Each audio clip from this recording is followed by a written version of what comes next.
Lulu, hi, welcome to the show.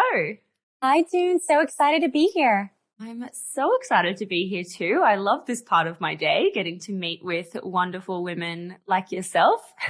How's your morning so far? It's actually evening here in New York, and it's been a fantastic day. We just got back from our quarterly Elix team offsite last week, so my brain is buzzing with all these great ideas I'm excited to put into motion. Oh my gosh, where did you go? We went upstate to Hudson Valley, and it was gorgeous with the leaves turning color, and we had a big Airbnb on the water, and we all stayed together, cooked together. We did a sound bath session together. It was very lovely. Gosh, that sounds like absolute heaven. I would love to get you to give everyone listening a little bit of an introduction into who you are and what your brand and ethos is. Sure. So hi, everyone. I'm Lulu G, and I'm the founder of Elix. We're building the first community and platform to personalize Chinese herbal medicine for chronic care. And our entire approach is helping people tune in to the signals of their body and take a more holistic approach to healing themselves. Love that. Love that so much. As you know already, I'm on this journey of trying to heal my body. I have so many crazy issues with my period. And when I got recommended your brand, I got so excited. Even like about the product, but also about like your UX experience. Like I love the website. I love everything about it. Where does your story actually start? Let's rewind and go back to the very beginning. What was leading you towards Elix? Yeah, well, June, I'm so excited you said that because I think sometimes healing is a word that can be stigmatized in a way. And I think all of us in this modern society, we're in need of some form of healing one way or another. And for me, I didn't even realize that I was so chronically burnt out. I spent about a decade in a traditional corporate career in consulting, and then I went in-house to fashion. And I was working like 12-hour days, over caffeinated, oftentimes actually skipping lunch. So my blood sugars would dip, and then, work hard, play hard, partying hard on the weekends. And after several years of this, I got the professional accolades, the promotions, and started making more money. But my body just got to a place where it was one issue after another, from sneezing and pulling out my back and realizing how much tension was in my neck and spine, to going off the pill and experiencing post-birth control syndrome with my periods going completely haywire, extremely painful, bleeding and cramps and migraines. It got so bad that I was actually calling in sick for the first time in my entire career because of my period. And the first couple of months, I kind of just powered through it. And I was like, oh, what is going on with my period? It doesn't feel normal, but it's probably just, I didn't think much of it until a couple of months continuously of powering through my period and then not being able to. I remember one month I was supposed to be at a board meeting presenting this big like post-merger integration plan, but instead I was laying curled up on the bathroom floor and I just couldn't move. And my boss at the time was a guy. And I didn't think he would be very sympathetic to me saying I couldn't show up to the board meeting because of my period. So I lied and said I had the stomach flu. And I realized how common it is that about 46% of us are actually nervous to talk about our periods at work. And so when we do call in sick for a symptom, we usually blame it on something else. And that kind of sent me on a long journey to figure out what was going on with my period. And eventually, long story short, I found my way back to Chinese herbal medicine. And that's what eventually led to Elix. Wow. Gosh, I feel you on that pain. I feel you. I'm there. I'm there every month. Oh my gosh. Crazy. I love that you're able to take a real problem that you were having and really like suffering from and find the silver lining in building this amazing solution for not only yourself, but for, thousands of other women who are suffering from these same issues every month and these same moments. I'd love to kind of go back to, I read that you were at Wharton and you were studying and you won a startup competition or something, and that kind of like kick-started the whole process. Let's go back to that time. Like, what were you pitching in the competition? How did that go? I mean, it obviously went well, but what was that vibe? Yeah. To be honest, I never thought I would start a business. So when I found my way back to Chinese herbal medicine and it worked so well for me, and this was after going back to my gynecologist numerous times and her wanting to put me back on birth control and me not wanting to be on birth control or painkillers. And then the first month that I was on my personalized blend of herbs, it worked so well for me. I was like, why doesn't this exist?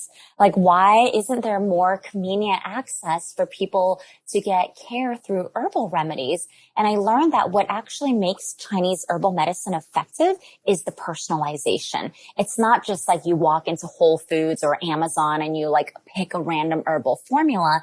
It's that these practitioners over thousands of years have come up with a process called pattern diagnosis. So based on your individual pattern of symptoms, your diet, your lifestyle, everything from sleep to exercise, all of that leads to a pattern, which is the root cause of your symptoms. And then based on your pattern, there are specific herbal formulas that are best to help you heal at the root cause.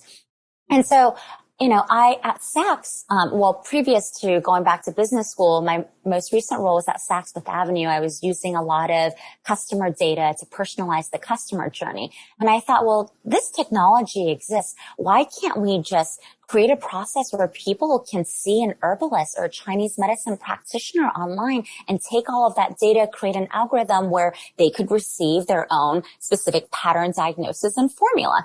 So that's what eventually led me to business school. I was like, okay, I've got this idea. I've never started a business. I'm going to figure out how we can make this work. And so that was essentially the Wharton startup competition, was pitching this idea of, how can we personalize clinically proven herbal care online, starting with menstrual and hormone health. But the broader vision has always been, how can we really provide natural solutions for a whole range of stigmatized and chronic conditions? Amazing. And what does that look like though for like in actual practice? Like, how do you start this? Do you need to have like doctors? Do you need to, are you going and formulating these tinctures yourself? Like, how does it actually look like in those early days?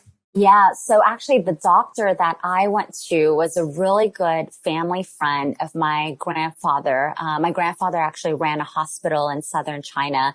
And the family friend was Dr. Xia Hongshen, who's written over 100 papers, 45 books on Chinese herbal medicine. And so when I had my period pain, he was the one that asked me all these questions, like, what's the color of your menstrual blood? And do you get clotting?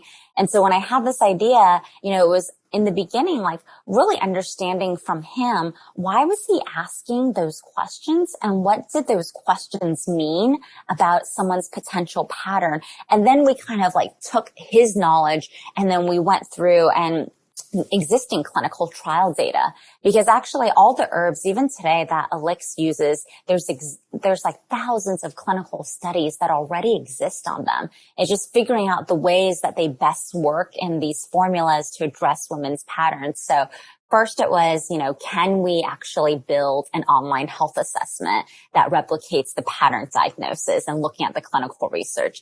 And then it was looking at the research on specific herbs and formulas. And then it was, we created actually a beta site called periodpainfree.com to see, these are kind of like not your everyday questions that your doctor might ask. So would people feel comfortable answering these very personal questions about their menstrual health, their clotting, their bowel movements, thirst, uploading a photo of their tongue? So we actually set up a beta to see, and what we learned was that not only were people excited to complete the health assessment, but they wanted to learn more about what did these things mean about their health. So that gave us the confidence to continue building. And the beta really taught us a lot about, the questions people had, the educational materials, and how to really manage expectations about how long herbs take to work with the body. Totally. And I really feel that because when I went through the online assessment, I was like, the pull is strong. When you're dealing with those symptoms every month, you reach a point where you're like, I'll tell you whatever you want to know for the hope that I get something that fixes this problem that I have. So I totally get that people would be like willing to upload that information, which is interesting. In hindsight, you can kind of like see that it makes sense, but you've got to try to understand. When you won the startup competition, what happens then? Like, were you given kind of some money, or were you given like mentorship? Was someone kind of investing in you and taking part of the company to get started? What was that kind of arrangement? Yeah, we were really fortunate, even before the startup competition, to be part of Wharton's VIPX Accelerator. So from the beginning, we were connected with mentors and advisors, and it was incredibly helpful, from how to think about growth marketing and analytics to how to approach the clinical research and the R&D, to how to think about the business model. And after placing in the finalists for the startup competition, we were connected to, I want to say at the time it was probably a dozen or 24 potential investors. And I'll be honest, even though we had Wharton Business School connecting us to investors, that first round that we raised was one of the most difficult things I've ever done in my entire life. I think we probably spoke to over 90 individuals and funds, and talking to mostly white middle-aged men about women's health issues, periods, and Chinese medicine. You can imagine some of the reactions that we received. And then we were also pre-launch. We had some beta results data, and we were also significant revenue. And so it was challenging for people to see the potential for the market, because I think the market is vastly, as we know, under-researched. And so the market size is undervalued. And also it was difficult for people to see how big it could be. And let's just say, after we launched and gained momentum, that next round of fundraising was much different story. But that first round, it was very, very challenging, but it was also incredibly great feedback for us. Yeah, absolutely. I've heard that before. If you raise before you've had significant traction and significant proof points, it of course is more difficult for people to see that vision and to understand. How much did you raise in the first round to get started? Initial funding came from the VIPX Accelerator. And to be honest, it was my initial, I put in my savings into it. And I would say that's probably one of my biggest lessons learned, is that if you can get to proof points without actually, and spend your time and energy proving out your assumptions, that gets you a lot further and to be in a lot better place to raise from, whether it's angels or institutionals down the road. And I think a lot of times, especially for these newer solutions, sometimes it's harder for people to imagine what could be, and just having some data is extremely helpful. Wow. Gosh, very cool. I want to talk about the launch and how you were actually getting the word out there and starting to build momentum, especially in the early days. Yes. So we actually launched on March 8th, 2020, the weekend that Governor Cuomo announced a state of emergency in New York City. Oh my gosh.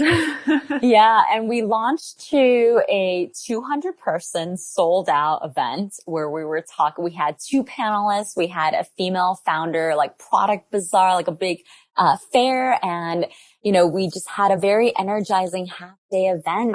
talking about how we can shatter the glass ceiling of women's health. And immediately after that event, and we had a full launch calendar of all these in-person events, activations, because part of our mission of Elix is to start more conversations about our health. So it was, yeah, not something that we could have planned for.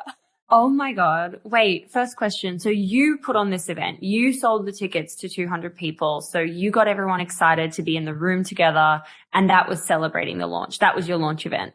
That's amazing. I love that. It was awesome. We had, my friend Polly, who founded the sexual wellness company Unbound Babes. We had my friend Ellie, who founded like Mindful Meditation in New York. We had Kristen Canning, editor of Women's Health. Like there were such powerful conversations being had in the room. And, and then immediately after that, we went into quarantine. So, I think we launched with a massive unexpected challenge of having to, suffer the losses of all those planned marketing events and activations that we couldn't see through fruition, but then also pivoting everything to a virtual environment. Oh my gosh. So you pivot to virtual. Does that mean paid ads, influencers, organic content? What are the kinds of things that are actually shifting the needle and starting to get people to, be in front of your brand?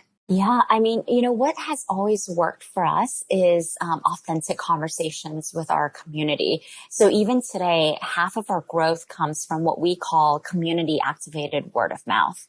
Because like you said, the process of going through the health assessment, understanding things like the color of your menstrual blood and your thirst, your bowel movements, how all these things are connected to different signals your body is giving you. It's so powerful. So even from day one, we've always collaborated with practitioners, from health coaches to acupuncture ambassadors to hormone health dietitians. And that's really what has worked with us. Even actually in beta, one of our interns reached out to an endometriosis advocate, Laura Parker, who tried our products, and she said Elix was the first thing that worked to help her with her endo pain.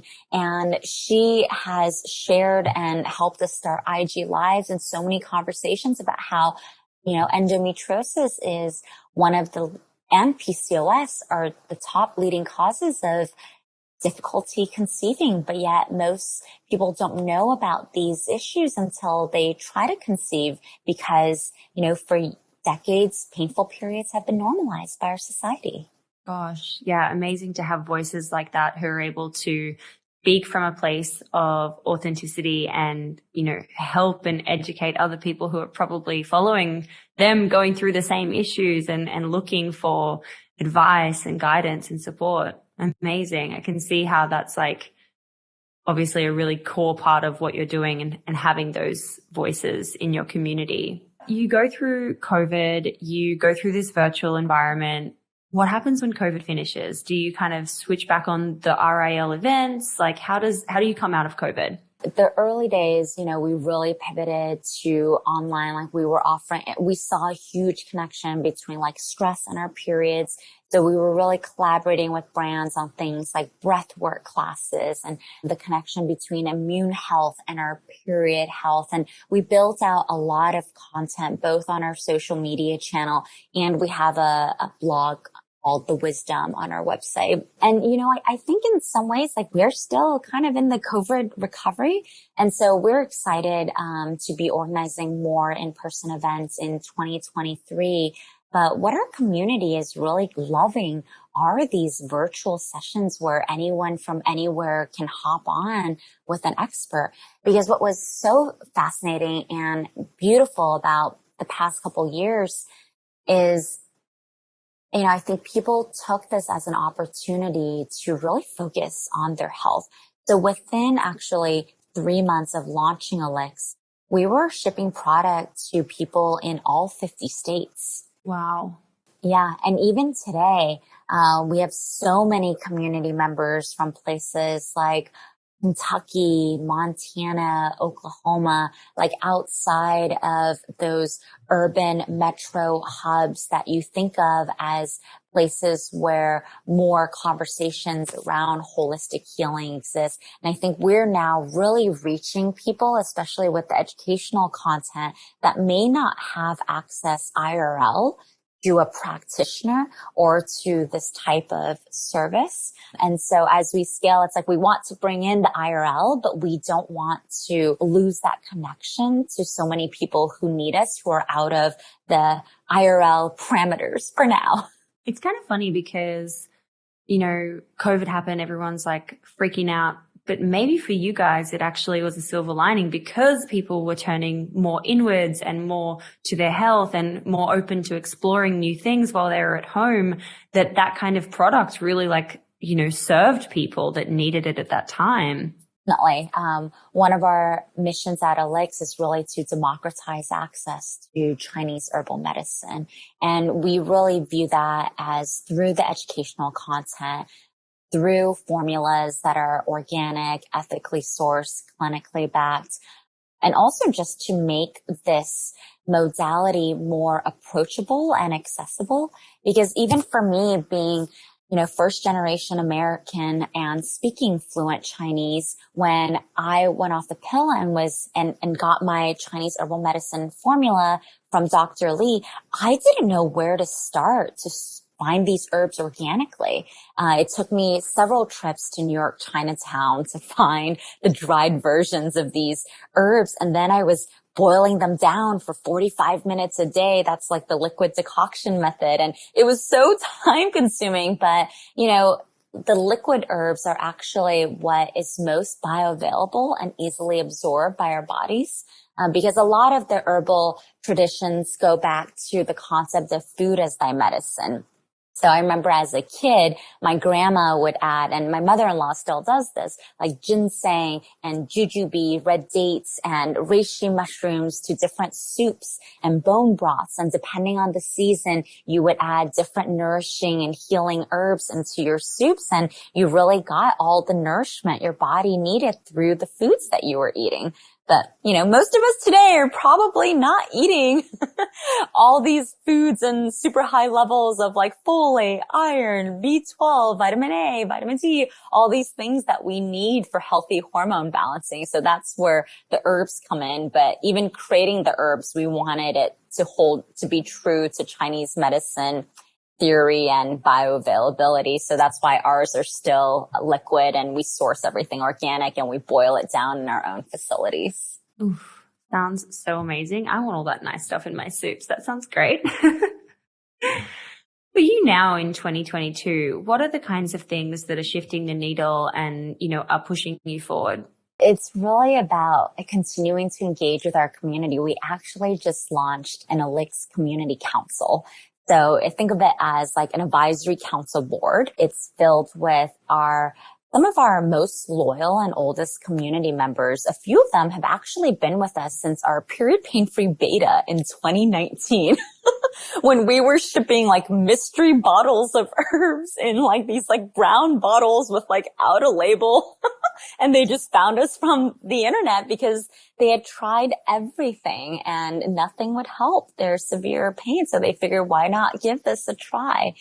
And we're really excited for this community council to both help us in guiding future product development, services, educational content, and really be part of how we onboard and support new members. Because we really view ourselves as more than just selling a supplement, but how can we be her trusted friend and advisor from her first period to her last hot flash and really help her along this journey of hormone health that lasts a lifetime, essentially. Mm-hmm.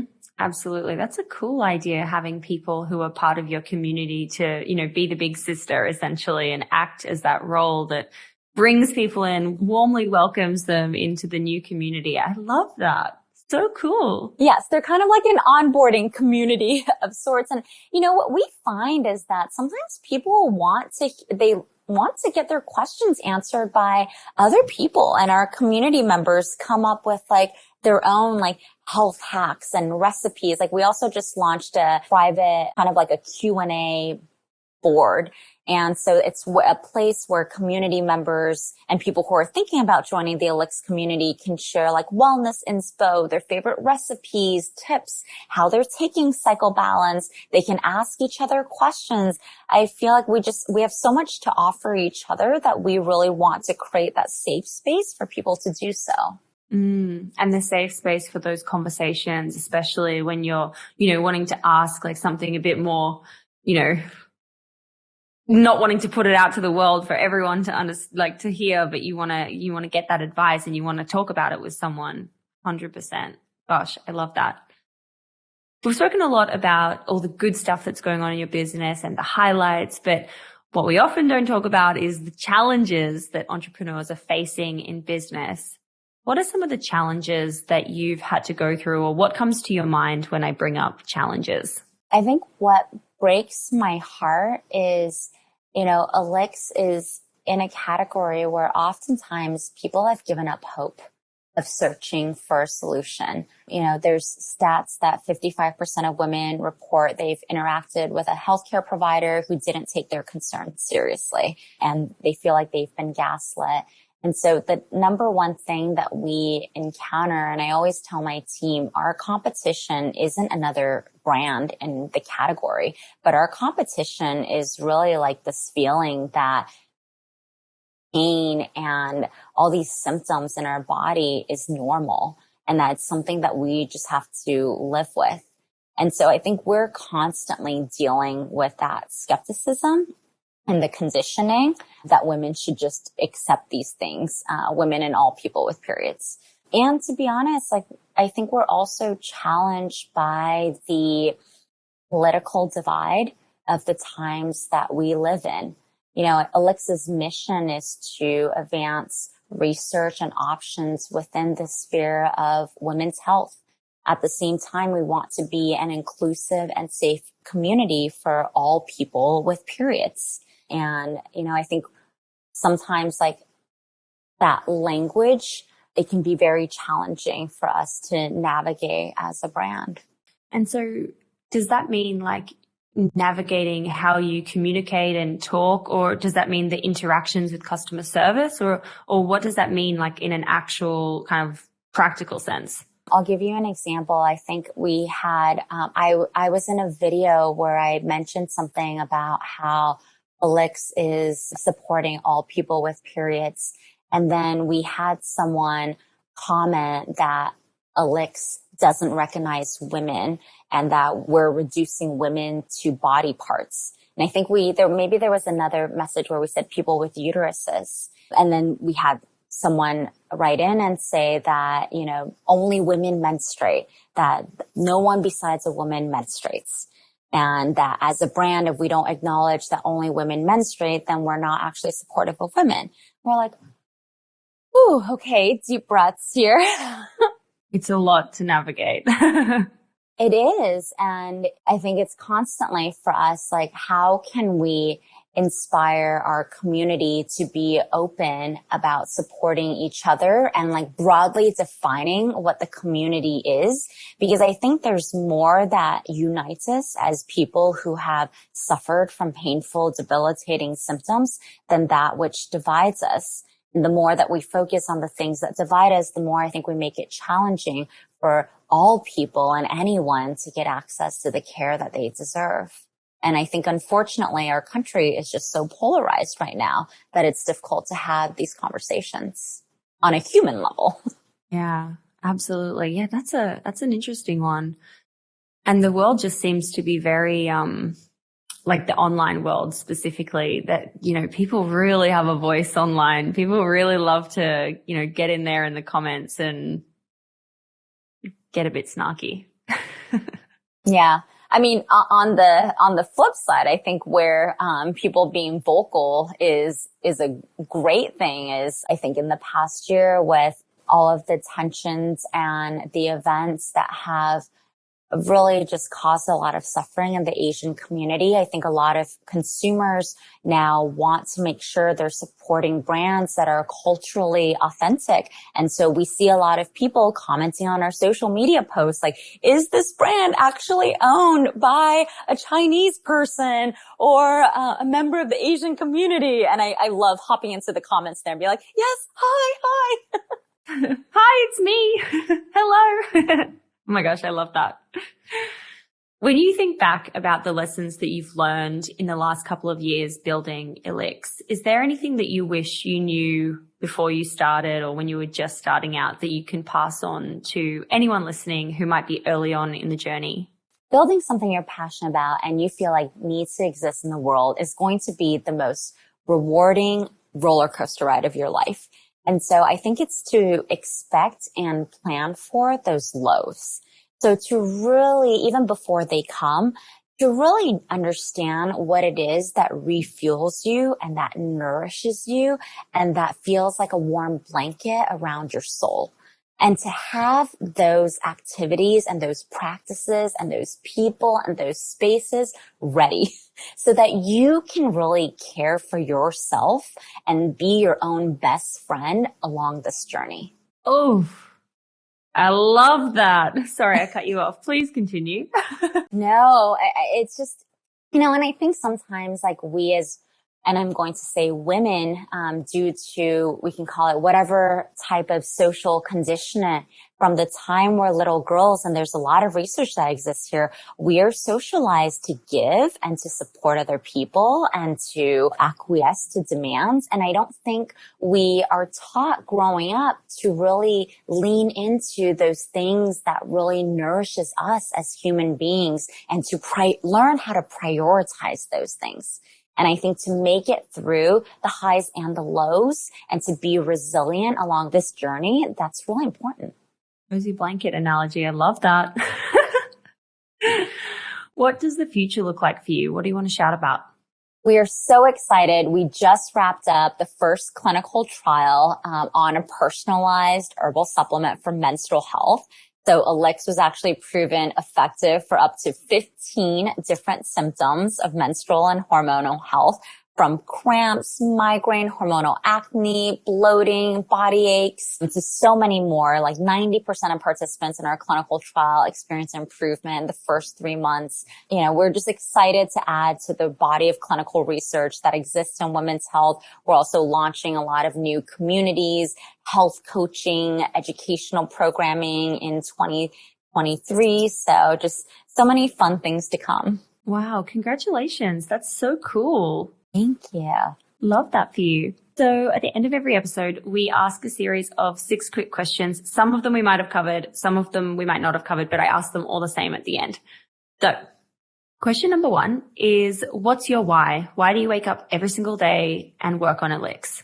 To show that there's a world where purpose and profit can coexist, and to help millions one day be able to tune in to the signals from their body and discover the healing potential of Chinese medicine. Love that. Question number 2 is, what's been your favorite marketing moment so far? When we launched the news of Elix's clinical trial, we actually went on a media tour, about 16 different morning TV news shows, radio shows. And my favorite was speaking with news anchors in places like Tennessee and Ohio, and these news anchors sharing their stories about their periods on air. And many of them mentioned it was the first time ever in their career that they talked about their period on live morning news show. And they could not believe we were getting to have this conversation. And it was amazing. That is amazing. That's so cool. I love that. Wow. And it just goes to show, like, no matter how powerful the person or how successful put together they are, everyone has had an oh shit moment. Everyone has struggled through something in their body that they are trying to figure out. And it was just awesome to hear their personal stories and talk about like what's normal, what's not, when we should get help, and all that good stuff. Good stuff indeed. I love that. The oh shit moment. I mean, I'm not going to lie. My period actually came on my wedding day and surprised me. So Showing up in all the right times that are interesting to show up. Gotta love our period, but oh my God, sometimes what the heck. Question number 3 is, what's your go-to business resource when it comes to like a book or a podcast or a newsletter? So I love your podcast.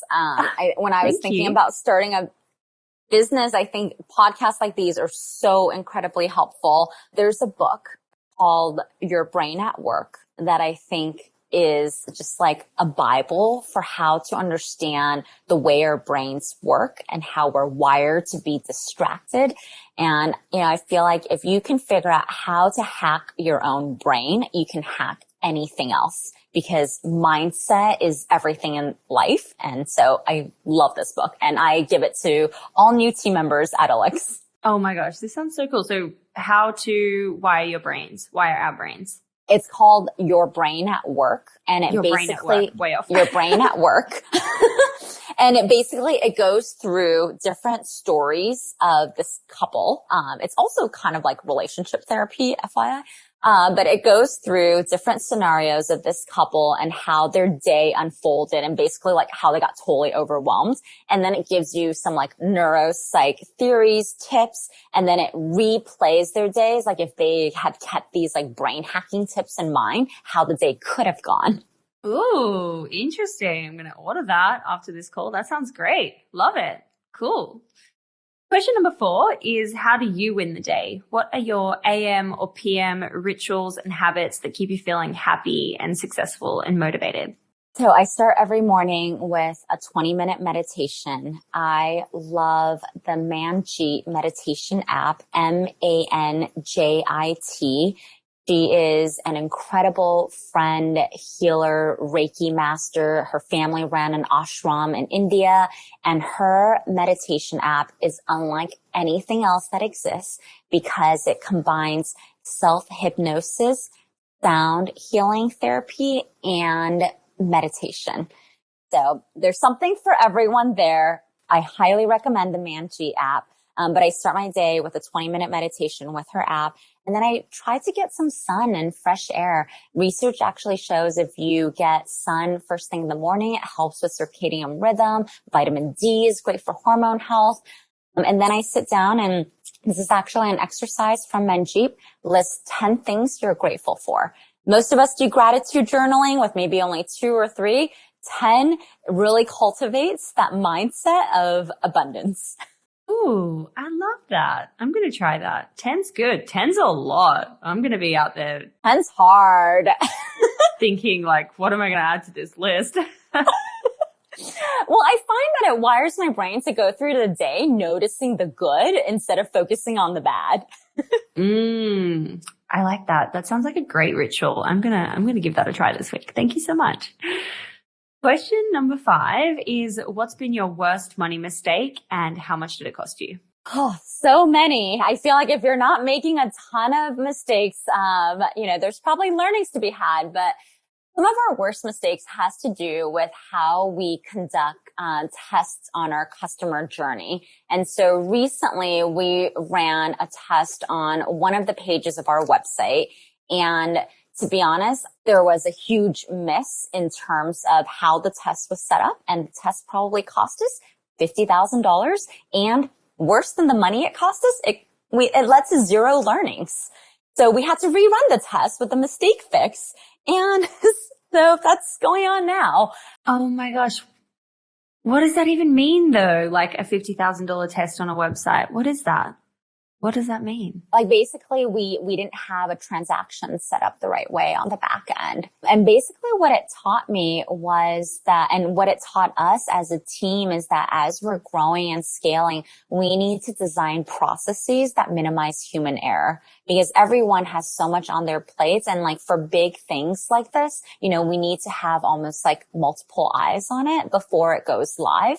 And then once something is live on site, we need to make sure we have QA processes to double check. So it was great in a way because we didn't have processes around how to launch tests, and now we do.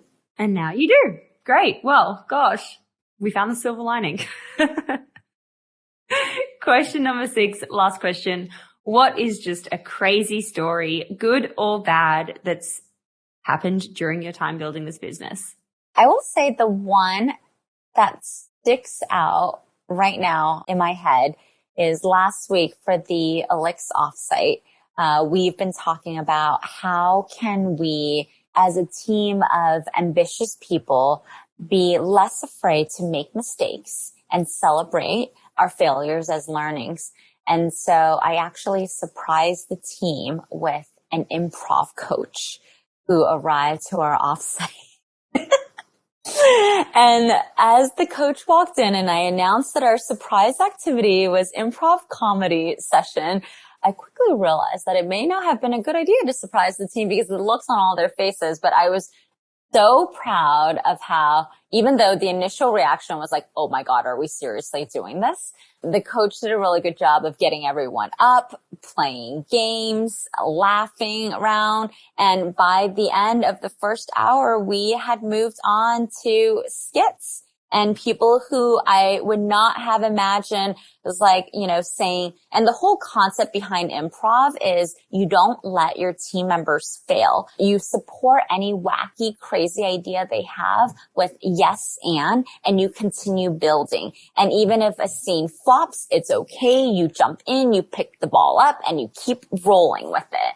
And I was just so proud of how the team came together and, emulated inanimate objects from there was a furniture scene to a magical spaceship scene to, we just had so much fun together, and to see people who never really collaborate together, saying yes and to all the wacky ideas was just so much fun. That's super cool. I love that. That is so much fun.